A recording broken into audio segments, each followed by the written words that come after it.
Look, I know I'm late, but let's talk about Andor episode 8 called Narkina 5, which is, well, we'll get to that.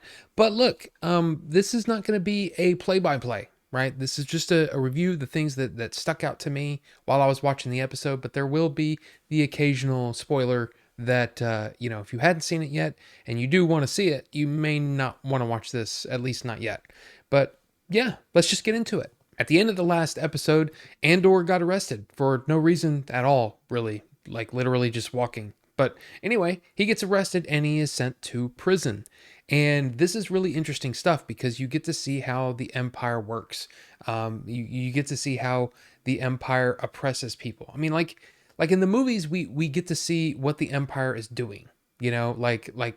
Almost like as a military arm of the Empire. But to see what the Empire is doing to, regular people, that's an interesting thing. And it's something that we never really have seen before. And one of the things that we get in here is as a cameo from Andy Circus. I didn't know Andy Circus was going to be in the show. And to see him as sort of like, I don't know, kind of like a foreman over these different workers. And the way that it works is that each group of prisoners, they I guess I think it's a group of 7, and each one is competing against the other to get whatever they're building done. And in turn, each room is competing against the other rooms in the prison. So it's one of these things where Andy Serkis is kind of like, hey, you gotta do your stuff. You gotta do your stuff. You gotta do it well, or you'll answer to me. So it's weird how he's almost, even though he's a prisoner himself, he is like another arm of the Empire in this prison. It's just really interesting stuff. I mean, if you've been around this channel long enough, you know that I kind of like to go off on tangents. Well, there is a prisoner by the name of Olaf, played by Christopher Fairbank. And Christopher Fairbank is, like I said, I'm sitting there watching it, and I'm going, who is this guy? I've seen him before. It's driving me nuts. And so the whole episode, I actually paused it to try to figure out, okay, who is this guy? I've seen him before. Who is he? Finally get to the end of the credits, and I'm like, oh, Christopher Fairbank. Let's look him up. And yeah, he's the guy at the beginning of Batman, 1989, that does the whole thing where what are you? I'm Batman, right? That's him.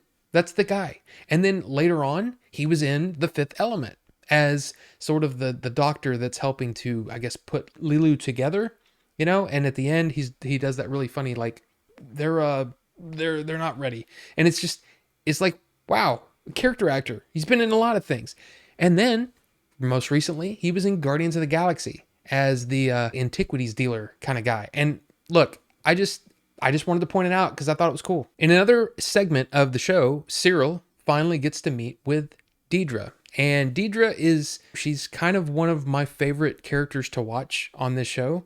And to see this team up that I think most people saw that this was coming, but they don't actually team up. She questions him, he gives her some answers, and she basically is telling him to forget it. But we know that's not going to happen. That's eventually they're gonna team up. But it was interesting for him to offer her services, her turn him down, and then yeah, it was just kind of a cool little scene. We finally get to see Saw Gerrera in Andor, and Luthen meets with him and is trying to get him to work with another rebel.